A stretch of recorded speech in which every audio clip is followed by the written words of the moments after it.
Muy buenas amigos, hoy por fin vamos a hablar de un tema sobre el que nos habéis preguntado muchas veces y que tiene que ver con la reacción de los chinos ante los accidentes de tráfico. Sí, es posible que os hayáis cruzado con vídeos en los que se ve a personas que han sido atropelladas y a las que nadie ayuda, o noticias de conductores que después de atropellar a alguien vuelven a pasarle por encima con la intención de matarlo porque supuestamente sale más barato pagar la indemnización de una víctima mortal que la de una persona con daños de por vida.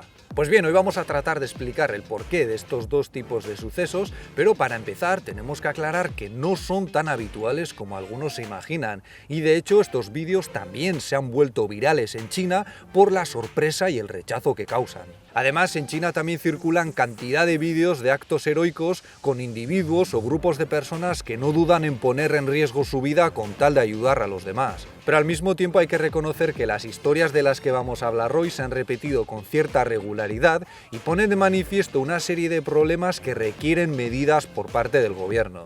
Vale, entonces, ¿cómo es posible que alguien sufra un accidente en la calle y nadie ayude? Pues esto no tiene tanto que ver con nuestra ética o nuestra moral, sino con cómo funcionan las leyes y la justicia. Exacto, porque China tiene un marco jurídico y un sistema judicial bastante diferente de los países occidentales y también de los de Hong Kong y Taiwán, que han sido mucho más influidos por los sistemas dominantes en Europa o América. Bueno, pero para entenderlo mejor vamos a poner un ejemplo. Imaginad que vamos conduciendo nuestro coche y viene una moto por el arcén en dirección contraria, algo muy habitual en China, y de pronto se mete en nuestro carril y nos golpea de frente. El conductor de la moto ha violado las normas de circulación del país, ha causado daños a nuestro vehículo, aunque a nosotros no nos ha pasado nada, pero pongamos que él o ella ha perdido la moto, se ha quedado destrozada y encima se ha roto la pierna, por lo que ha acabado en un hospital. Bien, pues desde mi punto de vista yo pensaría, como ha sido culpa del motorista, su seguro se tendrá que hacer cargo de nuestros daños y punto. Pero en China la ley nos puede obligar a compensar hasta un 10% de los daños sufridos por el motorista, aunque nosotros no tengamos ninguna responsabilidad. De hecho, en China muchos jueces usan un enfoque que no se basa tanto en la responsabilidad como en tratar de favorecer a las personas que más daños han sufrido. Lo que ellos ven es que Lele y yo hemos salido ilesos y que los daños del coche no son gran cosa, aunque el motorista ha perdido el vehículo que utilizaba para trabajar y además, al estar ingresado en el hospital, no puede ganarse la vida durante cierto periodo de tiempo. Y como eso podría poner en riesgo la situación de su familia, al final el juez decide que Lele y yo nos hagamos cargo de parte de las facturas del hospital y aportemos una cantidad de dinero más o menos razonable. Es decir, al final la persona que ha causado el accidente acaba siendo indemnizada por las víctimas menores de su irresponsabilidad, y esto sí que ocurre mucho en China. Así pues, partimos de una situación en la que el sistema es tan impredecible que la gente tiene mucho miedo de verse mezclada en accidentes e incluso de ayudar a las víctimas, porque pueden acabar señalados como los culpables.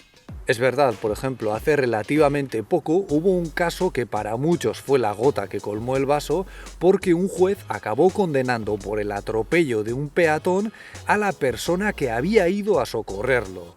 Pero lo mejor es que el juez utilizó un argumento del tipo: si no fuiste tú quien lo atropelló, ¿cómo es que llegaste tan rápido a ayudar?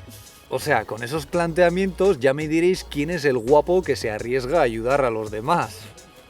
Pero tampoco hay que olvidarse de las personas que se echan frente a tu coche y fingen heridas para denunciarte, de las que ya hablamos en el vídeo sobre la criminalidad en China, aunque este es un fenómeno más raro de lo que se suele pensar y en declive por motivos que mencionaremos más adelante. Por otra parte, aunque ahora las cosas están cambiando y casi todo el mundo tiene un seguro sanitario que se hace cargo de la mayoría de los gastos, hasta hace no mucho podía ocurrir que al encontrarte con un moribundo y llevarlo a un hospital, descubrieses que no tenías seguro ni nadie a quien cargar la factura y acabases teniendo que pagarla tú.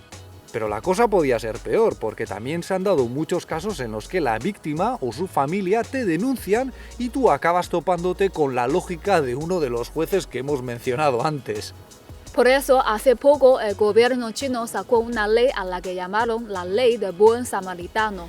Eso es, y esta ley lo que hace es impedir que las personas que han socorrido a alguien en apuros acaben siendo denunciadas por los daños sufridos. Pero esto no ha gustado a todo el mundo, porque de hecho puede ocurrir que después de sufrir un accidente te ayude alguien que no sabe de primeros auxilios y te cause daños más graves de los que tenías en un principio. Por ejemplo, cuando ocurrió el terremoto de Sichuan, con cientos de miles de víctimas mortales, cantidad de chinos acudieron de todas partes del país con tal de ayudar en las tareas de rescate. Pero al final ocurrió que las carreteras se colapsaron y que los equipos profesionales tuvieron problemas para acceder a la zona. En cualquier caso, al final estas leyes no ayudan demasiado si el sistema judicial sigue funcionando sobre el principio de compensar a las personas que han sufrido daños, aunque sea a costa de cargar la factura a quienes no tienen la culpa. Por eso, la conclusión que saca mucha gente es que lo mejor es evitar que este tipo de conflictos acaben en una corte judicial. Y por eso es bastante habitual que los involucrados en un accidente discutan las responsabilidades y traten de negociar las compensaciones por su cuenta y sin mezclar a las autoridades, lo cual le viene muy bien al Estado porque así se ahorra mucho dinero. Vale, pero ahora vamos al tema de las personas que han atropellado a alguien y deciden matarlo porque así supuestamente las condenas son menores.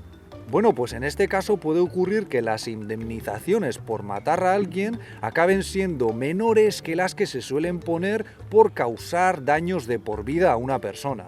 Pero eso no quiere decir que los chinos vayan a volver a atropellar a sus víctimas con tal de matarlas para así reducir su responsabilidad económica. En primer lugar, porque hoy en día China está llena de cámaras y si se demuestra que ha sido un homicidio intencionado, el precio a pagar puede ser mucho más alto, porque no olvidemos que aquí hay pena de muerte. Y en segundo lugar, porque los chinos son personas como tú y como yo y tienen la misma capacidad empática y el mismo impulso de ayudar a las personas en apuros.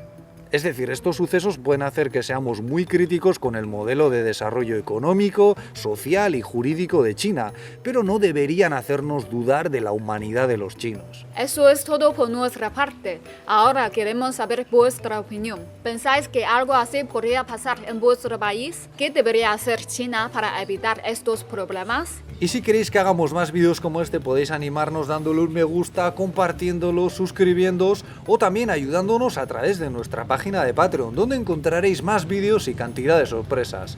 Muchas gracias y hasta la próxima. Hasta luego. Por cierto, a nosotros nunca nos ha ocurrido nada de esto, ni tampoco conocemos a nadie que le haya pasado algo parecido. Pero es que hoy en día ya es cada vez más difícil que se produzcan este tipo de sucesos, porque además de haber muchas cámaras en la calle, casi todo el mundo tiene una dentro del coche, incluidos nosotros. Así que si un día ocurre algo, esperamos que la cámara del coche nos sirva para determinar de quién es la responsabilidad. Y si resulta que la culpa es nuestra, pues habrá que aceptarlo, ¿no? Porque no vamos a rematar el asunto ni darnos a la fuga. No. Aunque si lo hiciésemos, seguro que ese vídeo tendría un montón de visitas.